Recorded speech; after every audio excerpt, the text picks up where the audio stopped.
Hi, good morning, everyone. Welcome to today's session about patients' expectations from a good hemodialysis. We have with us Dr. Kishan A.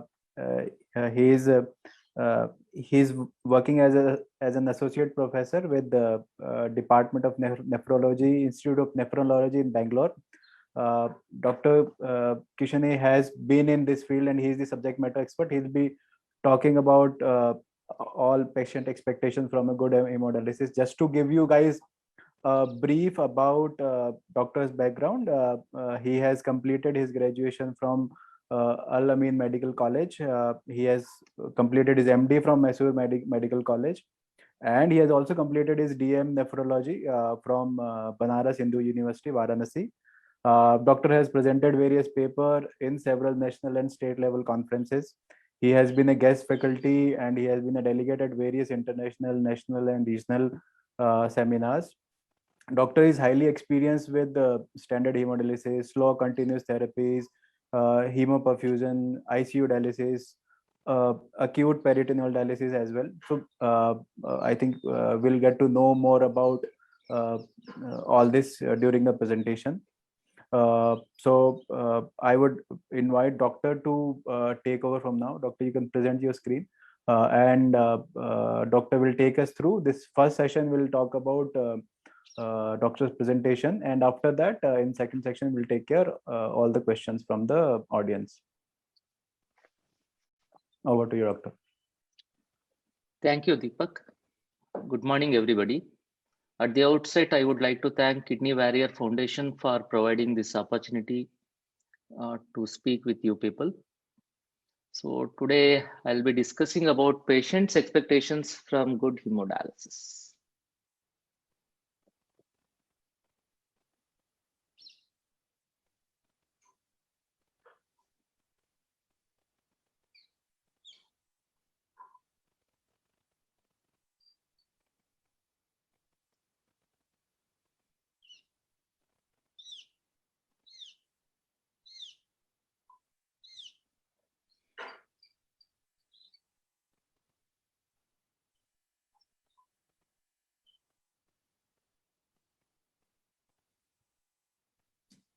Can we go to next slide?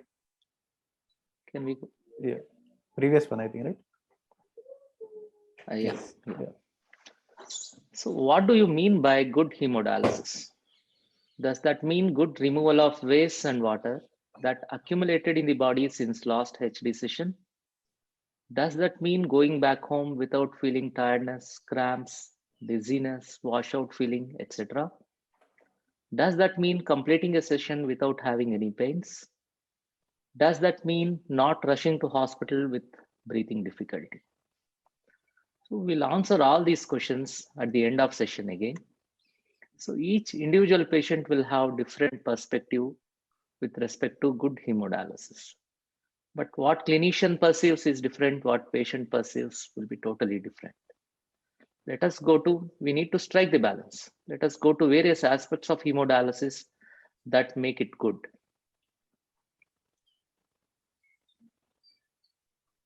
Next slide. I'll be discussing this topic in following headings. What is the ideal access for hemodialysis? The concept of fluid removal, concept of solute removal, and few points about dialysate potassium, and few points about dialysate sodium, followed by which I'll conclude my talk. Coming to ideal access, vascular access is your lifeline to continue hemodialysis.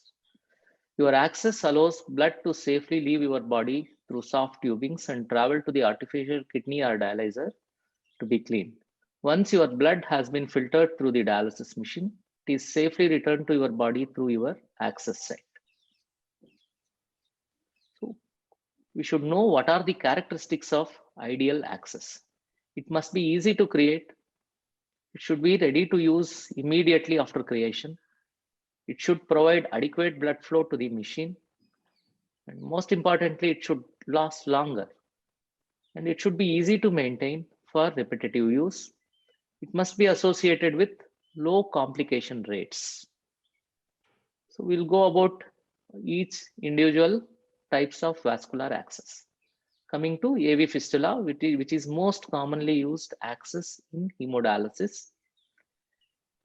AV fistula means there is conduit created between artery, which is in red color, and vein.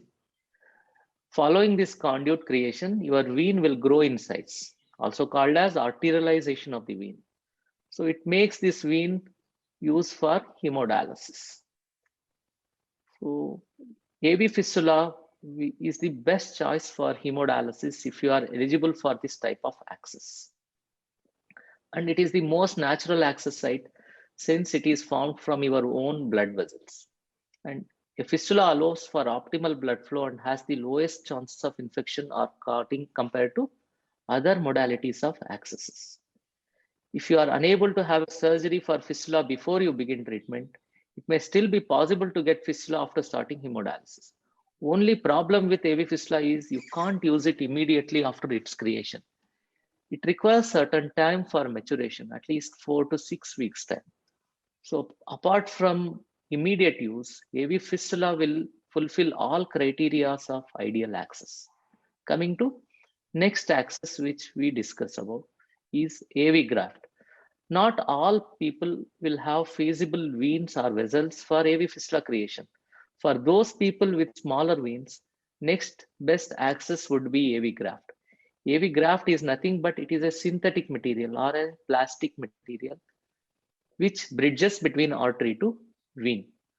So once this surgery is done, if wound heals, this material will be ready for access.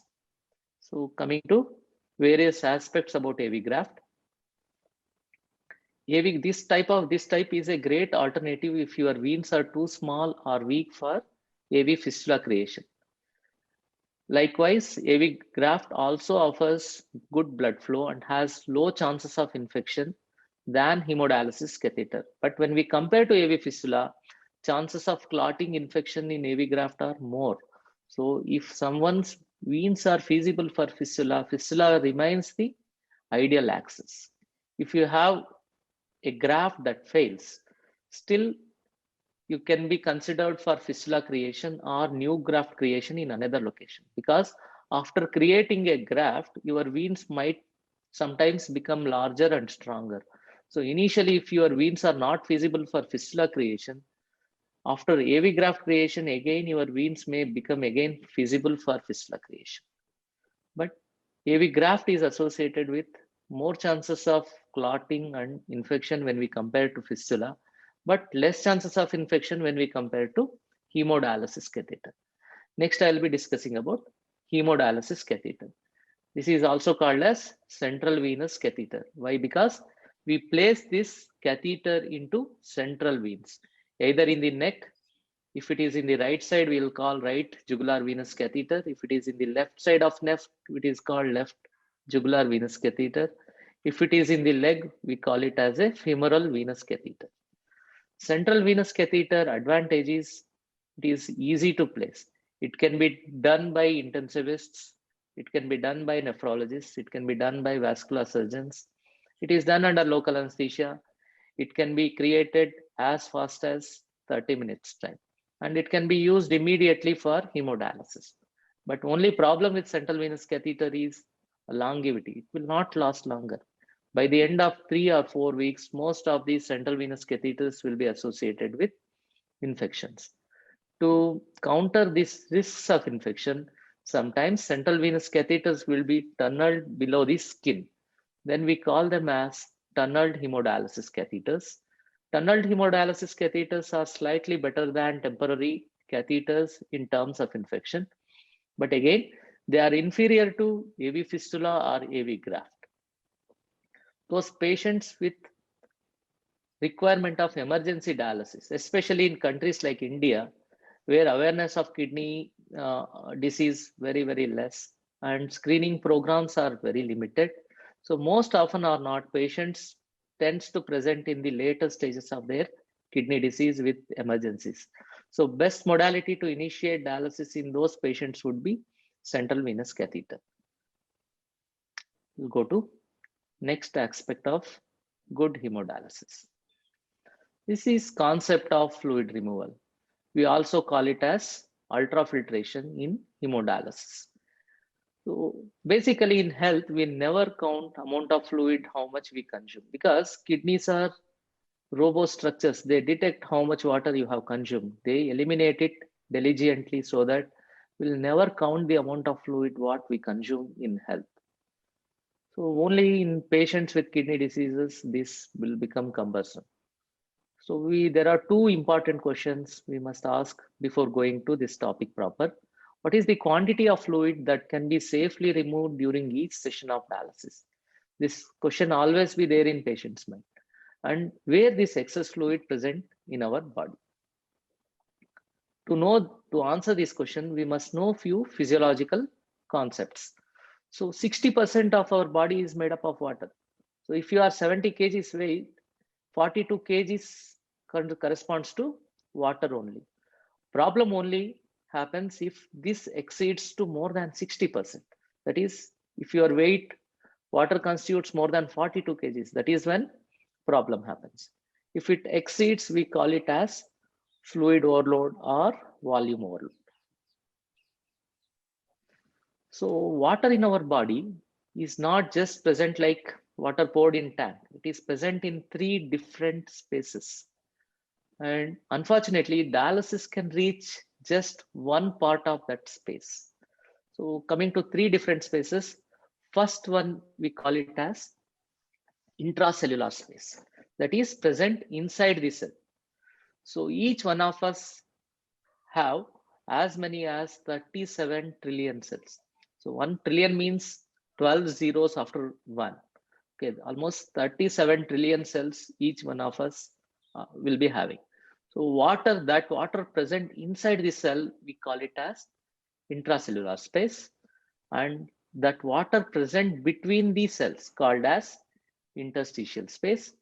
That water which is present inside the blood vessels called as vascular space.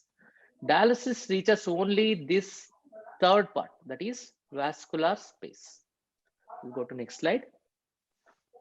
So again, this is the diagrammatic representation of fluid distribution. So most of our body water, 66% of whatever water I spoke earlier, distributes inside the cells, that is 37 trillion cells which I am talking about. Then space 2 contribute almost around 24%, and rest of the water present inside the space 3, that is inside the blood vessels. We'll go to next slide. So when we undergo dialysis machine will be hooked to your blood vessels. So it will try to take out this excess water present from the blood vessels. Suppose if you have gained 3 liters weight, so your technician will fix the order of ultrafiltration as 3 liters. So in that way, almost if your dialysis session is close to 4 hours, 750 ml of fluid will be removed each hour. So when we remove that 750 from the vascular compartment, from space 1, that is inside the cells, water will start moving into interstitial, that is called as space 2, from space 2 to space 3. So rate of movement of water, if you take out 750 ml from blood vessel, that 750 ml has to move from intracellular or interstitial space again into blood vessel. If that balance happens, then you will not have any symptoms. If there is any disbalance between movement of water from vessel into from machine extract that much water, but if that movement is if not for 750, if it is just like 300 or 400, you start developing symptoms, which I'll be discussing in subsequent slides. So how much fluid can be removed in a dialysis session and how fast we can remove that fluid? See, there is a limit for that fluid removal, not more than 12 ml per kg per hour. If you weigh 50 kgs, definitely we can't remove more than 600 ml per hour. If you are 70 kg, we can't remove more than 840 ml per hour. And it would be better if lesser the rate of fluid removal, it will be tolerated better. Lesser the symptoms for the patient. Ideally, if we keep fluid removal rate 400 ml per hour, it is tolerated by the most of the adults. So by limiting the weight gain, that is, if you keep your in between interdilatic weight gains to less than 2 kgs, then it would be ideal because we can slowly remove the water through hemodialysis. Go to next slide. So what happens if we remove water too fast? Too fast or too much of water removal leads to one important complication that is called as intradialytic hypotension, also called low BP at the end of or during the hemodialysis section. When BP goes low, it affects your brain, then it causes dizziness, sweating, and this low BP also can injure your heart, and low BP also can cause cramps, and you feel washed away at the end of dialysis. Lot of tiredness will happen, and this low BP sometimes can injure your intestines. If we don't remove a lot of water, if it is too slow also or too low removal also is problematic. If you remove very less water, if you have more water in your body, if your session removes less water, that also will be problematic. Too less removal of water leads to development of high BP. It can thicken your heart. It can cause heart failure. It can cause sometimes sudden deaths, and it can cause rhythm disturbances in heart, what we call as arrhythmias. And at the end of dialysis, in between dialysis, you may feel breathless. You can't sleep. At the night, you may have some breathing difficulty or cough. You can have to sit, and you may sometimes rush to dialysis center with breathing difficulty. So fluid removal is very, very important aspect. It should be balanced. Too much removal causes difficulties, too little also causes difficulties. We need to remove optimally. And that removal, as I told you, it is not like removal of water from tank. Water compartmentalized into 3 body spaces. So if you only dialysis can remove only from vascular compartment. So at the same rate, water has to move from inside the cells to the interstitium, from interstitium to the vascular compartment. Then all these complications, what I'm talking, like too much removal, will not happen. We'll go to next topic. So if you develop kidney failure, there are so many waste products that accumulate in the body. Based on the molecular sizes of these molecules, we divide them into small molecules, middle molecules, and large molecules. Small molecules, these molecules weight measured in Daltons. So small molecules, anything between 0 to 100, we call them as small molecules. 100 to 5,000, we call them as middle molecules. Anything more than 5,000, we call them as large molecules. Among these molecules, small molecules are very notorious. They cause immediate death, and they are very, very toxic. So any dialysis modality must remove these small molecules. Small molecules, if we don't remove properly, are detrimental to the patient's health. Sometimes, like this, if you look at these small molecules, there are sodium, potassium, phosphorus, urea, creatinine. These are all small molecules. They may create havoc if you don't remove them properly. So there are other molecules called middle molecules, like glucose, uric acid, aluminum, vitamins, and large molecules like beta-2 microglobulins. So coming to dialysis, what we routinely do is called hemodialysis. Hemodialysis is excellent in removal of these small molecules, whereas middle molecules requires removal by other modalities. Middle molecules, though they are not very toxic initially, eventually, if middle molecules tend to accumulate in hemodialysis, these may create problem in long run, not in immediate run. We'll go back to next slide. So hemodialysis, though excellent modality for removal of small molecules, it is less than ideal for removal of middle molecule and large molecule. And it will never helps in the clearance of large molecules. How will we measure these small molecular clearance? We use urea reduction ratio, or KT by V. So usually clinician will be happy if someone achieves 60% reduction in their ureas. If someone comes with 100 urea, by the end of dialysis, if their urea is 40, we call it is around 60% removal of urea, also called as urea reduction ratio.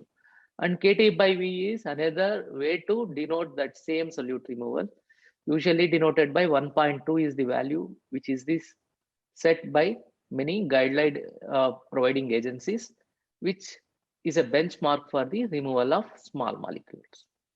But hemodialysis is not a good modality for removal of middle or large molecules. We'll go back to hemodialysis and hemodiafiltration. Hemodiafiltration is another modality where filtration is like hemodialysis. We do only membrane will be there where diffusion happens, means molecules move from higher concentration to lower concentration. In filtration, certain like middle and large molecules will be dragged from one side, blood side of the compartment, to the another side of the, that is dialysate side of the compartment. This process is called as filtration. Not all units are equipped with hemodiafiltration because hemodiafiltration is a complex technique.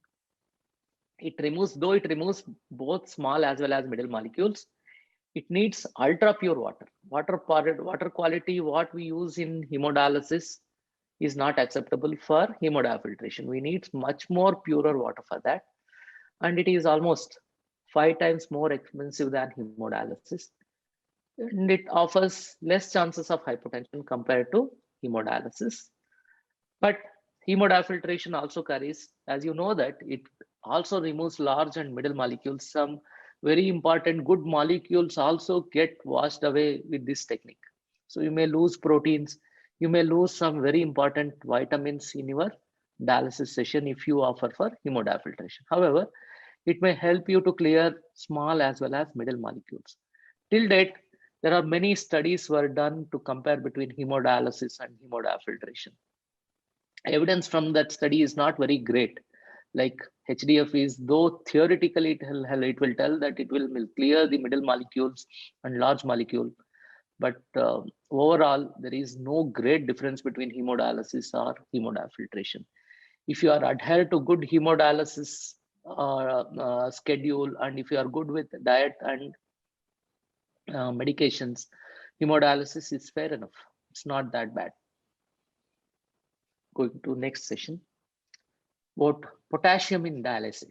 So potassium is one of the most notorious small molecule, and in health we'll never count how much potassium we consume, because kidneys will detect whatever excess potassium in the body and it will eliminate that potassium. But patients with kidney failure are always at risk for accumulation of this potassium, and so dialysis is the only way for them to get rid of this potassium which accumulated in between dialysis sessions. Usually we'll keep, normally in our body, in our blood, potassium will be ranged between 3.5 to 5 millimoles, whereas dialysate potassium will be kept less than that, so that whatever potassium accumulated in between dialysis sessions will be dragged out from the body to dialysate side. So some clinicians may keep dialysate potassium to 0 if the patient comes with hyperkalemic emergencies. When potassium levels are very high, like if it crosses more than 7, it causes rhythm disturbances in the heart blocks, and their heart rate may go down. That result in the fall in the BP, etc., etc. So in those conditions, if we keep dialysate potassium 0, we can get rid of that excess potassium very fast. However, this practice of 0 potassium must not be kept for longer period of times, because when we keep 0 potassium in dialysate, it will take away a lot of potassium. Sometimes whatever I told you, that normal range which is required for potassium in the body is between 3.5 to 5. If it goes less than 3.5, also is dangerous. It itself also can cause certain disturbances in the heart rhythm. So we must be careful when we use 0 potassium. So most of the centers nowadays abandon the use of 0 potassium. We usually keep dialysate potassium as 2 millimoles. Coming to next slide. This is about dialysis solution sodium content. We usually keep dialysate sodium between the range of 135 to 140. It corresponds to that of the patient's plasma sodium. So any changes in the dialysate sodium to that of the patient sodium leads to a lot of discomfort to the patient. So earlier days, there was a concept called as sodium modeling, where during the beginning of their dialysis session, their sodiums in the dialysate will be kept at higher side. Suppose, as I told, 135 to 140, no, their sodiums in the dialysate will be kept at 150 or 155. When they end their session, at the end of last hour of the session, they bring that sodium levels in the dialysate to 130. So why they kept this method is so that there will not be much discomfort for removal of the fluid when they adapt this change in the dialysate sodium. This is also called as sodium modeling. But nowadays, this practice is abandoned. We usually kept uniform sodium content throughout the dialysis session, that is between 135 to 140 millimoles. So I covered almost all aspects which constitutes good dialysis. So it is different for caregivers and patients. If you ask the doctor what is good dialysis, doctor says that dialysis which clears whatever water accumulated and whatever solutes, especially small solutes, these notorious solutes that were accumulated between dialysis sessions, means achieving good volume status and clearing the good solutes, small solutes. We call it as a good dialysis.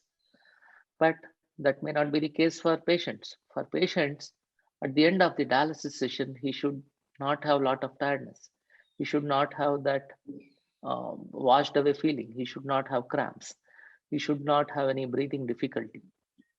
No, he will not understand how much water you remove, how much solutes you remove. For him, he should have good symptom relief rather than numbers. So it can be achieved by good adherence to the diet, medication, dialysis schedule. So we need to strike the good balance between patient perspective and clinical evidence to achieve the good dialysis. So for caregivers, mere achievement of good solute clearance or dry weight are alone not sufficient. Patient's perspective is equally important.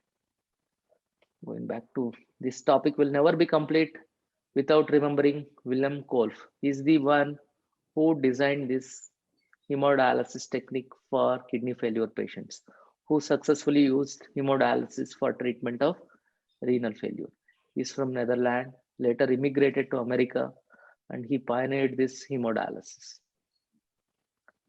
Thanks. Thank you for patient hearing. Thank you, doctor. Thank Ready you for very any much. questions? Yeah. Thank you very much for the presentation. We'll close this session of the presentation. Hello and welcome back everyone for the second session of the presentation. In this session, we'll take all the questions from the audience. I have list of questions. I'll just briefly go through these questions, doctor. Few of these things you would have already covered during the presentation, but let's see if these things are already covered. We'll not cover it, but yeah, I'll go through the questions one by one. So the first question that I have is, when I go for my dialysis, should I eat a meal? What is the best way to ensure that both BP and sugar level remain stable? Yeah, you can eat a meal. No contraindication for taking meal before dialysis. Patients who are prone to hypotension, means at the end of the dialysis, their BP is falling. They are the ones may develop hypotension if they consume the meal immediately before the dialysis session or during the dialysis sessions. For those patient population, we usually avoid taking meal. And another problem is if your dialysate glucose content is low, if you don't take meal, high chances of development of low sugar at the time of dialysis.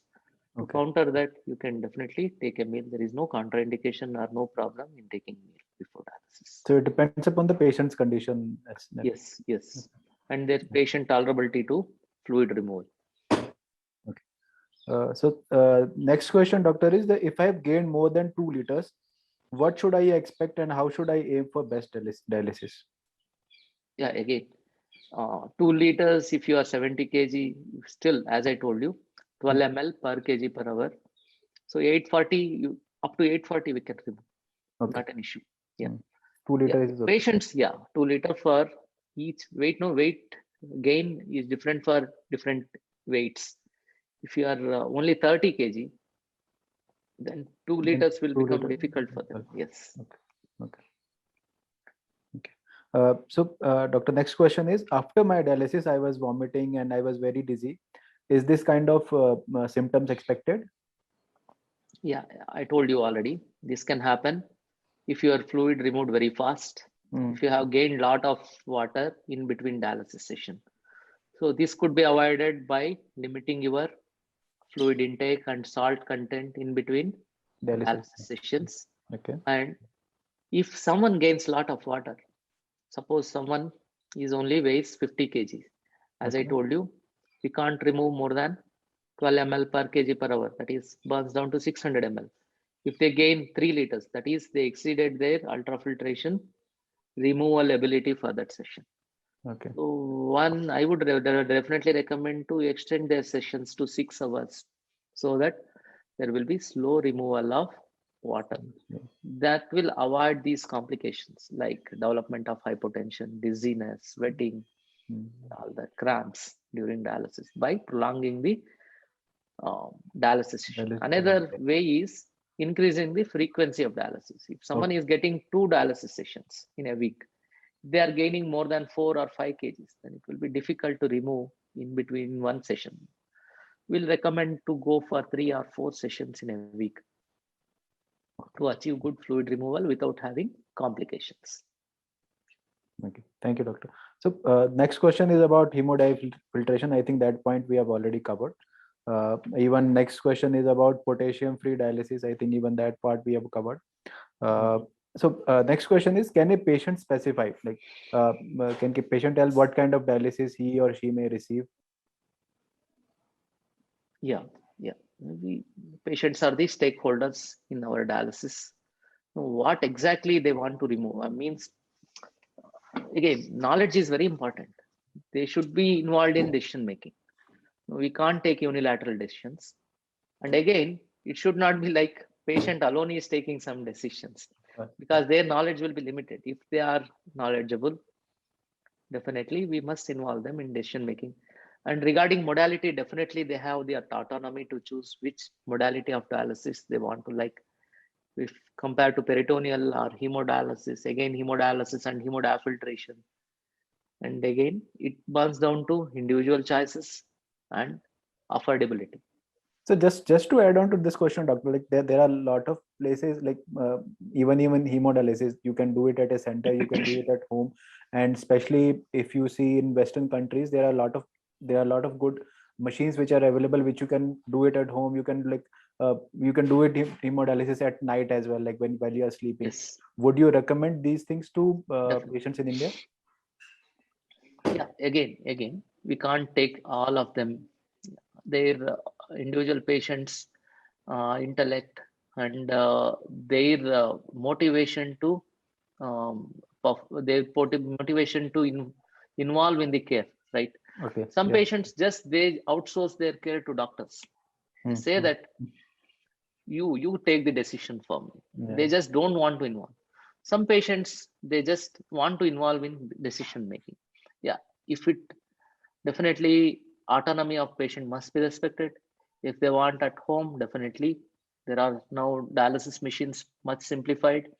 And as you told, in Western world already it is a norm that home dialysis is already a norm. And nocturnal dialysis, it's really very interesting concept, right? So it will not have any hindrance to day-to-day working pattern for you. Correct. At the time of the dialysis, you will connect. And as I told you, fluid removal rates are very, very slow in nocturnal dialysis. That makes you less prone to complications. This washed away feeling and tiredness at the end of dialysis will be much lesser if you opt for nocturnal or longer dialysis durations and daily dialysis dialysis. And definitely their autonomy lies with patient. Okay. And doctor, the next question is, if I have viral fever, is there any precaution that I should take for safety of other patients? Like if I'm suffering before coming for dialysis, if I'm suffering from viral fever, what should I do? you must meet your clinician, whoever you are getting treatment with, because viral fever, there are thousand types of viral fevers. Some viral fevers just transmit only with blood. Some viral fevers where aerosol transmit, like now COVID situation. Correct. Yeah. Most of the patients know how COVID transmits. It's aerosol mode of transmission, where definitely we need to prepare. At least you need to follow all the barrier precautions, like um, wearing proper mask in proper way and maintaining hand hygiene. If doctor suspects it is aerosol related, probably you are carrying a aerosol related infection. If like pandemic situation, no, we used to do dialysis for these kind of viral fevers in the end of the session. We never know, because to prevent the risk of transmission to the other your fellow dialysis patients. That is the main motto. And we should not divide dialysis session for you, right? Whatever viral fever you have got, that doesn't mean that you should not get dialysis. Of course. You must be provided dialysis, but we need to change the schedule to prevent the spread to the fellow dialysis patients. Correct. Yes. So, doctor, so why does blood overflow in fistula, which leads to swelling in the arm in the first dialysis via fistula? Yeah, good question. Naive fistulas. These are new fistulas. Again, we are cannulizing vein, which has to get arterialized. Arterialized means thickening. That vein thickening should happen. It will not happen immediately, but it will take some time, 4 to 6 weeks time. So that's why initial sessions, this vein, when we prick that vein, there is always a chance that extravasation can happen, means overflow of blood from that puncture site that can result in the arm swelling. So usually we will tell them to cannulate when we are using new fistulas. We, as a nephrologist, will guide technician to use small needles, not routine needles. Routine needles, 16 gauge, what we call. So new heavy fistulas, we ask them to use 17 gauge, thinner needles, and we ask them to use only single cannula. Return is by through central line. If they already got one central line, will return. That venous return of blood should be through central line, and only small cannula needles, and blood flow will be kept at lower rate to prevent this extravasation. Despite taking all these precautions, still there can be extravasation that can happen following initial AV fistula that burns down to anatomical factors which are normal for veins. Vein, you are making that vein turning into artery, which will not happen overnight. It will take some time. Okay, so certain amount of wounds can still happen despite taking all these precautions. Nevertheless, whatever these leaks, usually resolves in 5 to 7 days time, and we can use those fistulas. And as I told you, ideal access till date is AV fistula. Yeah. So doctor, I've heard like there are especially that there are patients who are doing it for long term, and for them maybe transplant is not an option. But for patients who are doing for a short term, and maybe they are planning for a transplant maybe in a month or two, would you still recommend AV fistula? Or because I've heard like through chest, or there are other ways of getting the access done as well. And how does it restrict the hand movement and all? And would the patient feel any pain? Definitely, I would not recommend if someone is waitlisted for transplant in 2 months' time, because they never require long-term access, right? So they are definitely getting another modality of renal replacement, that is transplant in short tenure. So best would be central venous catheters for them. Ideally, tunneled venous catheters, where one part of the catheter will be tunneled below their skin, where chances of infections are much lesser. And these tunneled catheters, average life lasts around 8 to 10 months time. So even if your transplant postpones to few months, it never matters. So ideally, it would be tunneled catheters for them if their transplant planned sooner or later.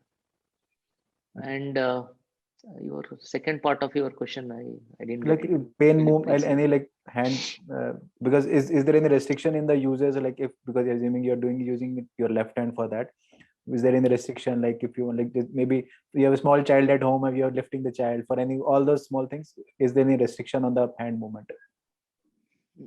I don't think so. There will not be any restrictions except using vibratory objects Okay. or extraordinarily heavy objects, which can cause, or some, if you expose to some sharp objects, it can True. injure the vessel. So those precautions we must take. Day-to-day domiciliary activities, I don't think it will be a great hindrance. Okay. I have few patients, they themselves drives and come back. And doctor, so for dialysis, high flux versus low flux, which one you should choose, and like why they use only low flux, not high flux? It boils down to same difference between hemodiafiltration and hemodialysis. Okay. Flux is pore present in the membrane. Bigger the pore, we call them as high flux. Small pore, we call them as low flux. It does not make any difference for small solute clearance. Okay. High flux are used for hemodiafiltration, large pore size, so that middle molecules. For Correct, middle yes. molecule movement, you need to have a bigger pore.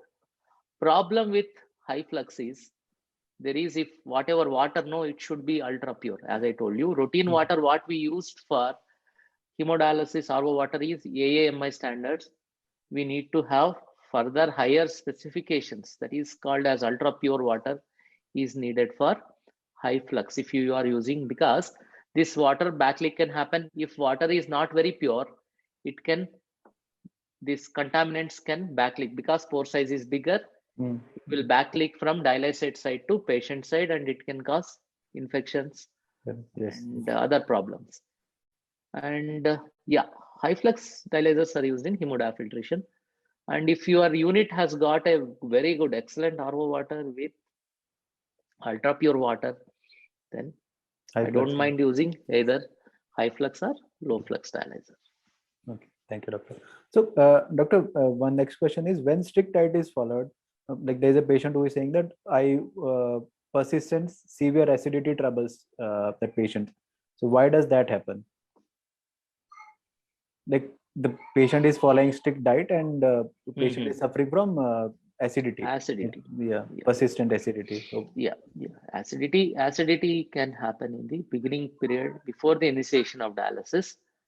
If that persists even after the dialysis, then definitely they must contact the clinicians. We must find some alternative cause for that. They may be having some erosive gastritis in their stomach.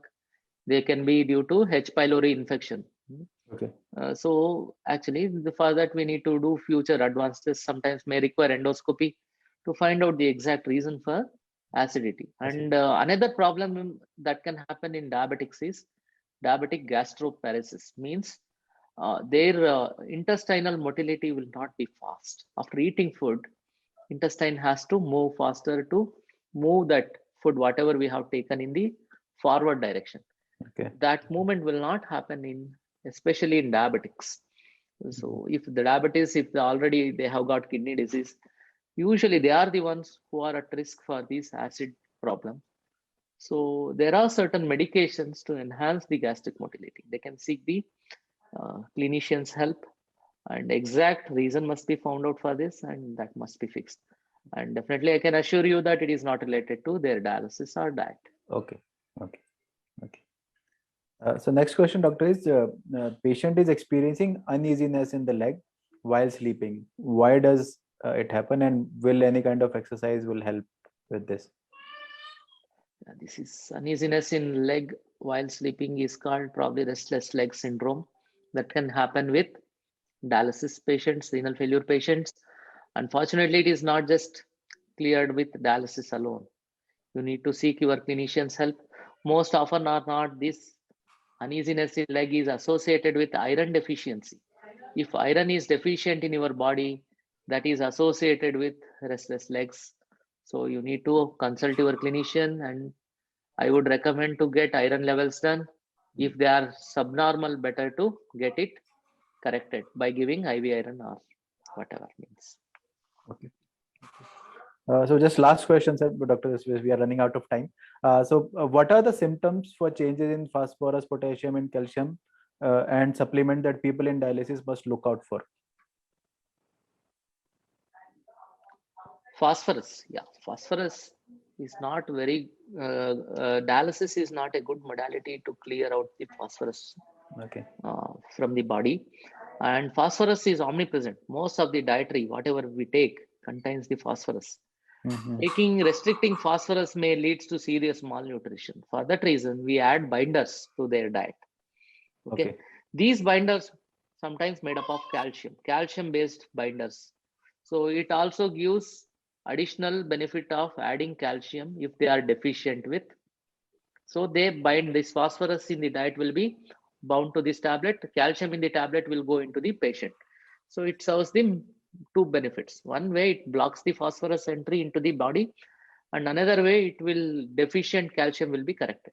Those with normal calcium levels, we use non-calcium based phosphate binders. They are called sevelamer carbonate, lanthanum carbonate now.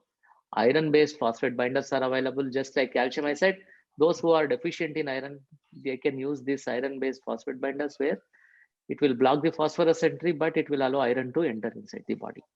Yeah, these are most often or not, most of the patients with kidney failure will have phosphorus issues, and we need to use binders to counter them. Thank you, doctor. Thank you very much for answering all the questions. It was lovely having you with us, and you explained us in detail about the hemodialysis. You also took care of all the questions.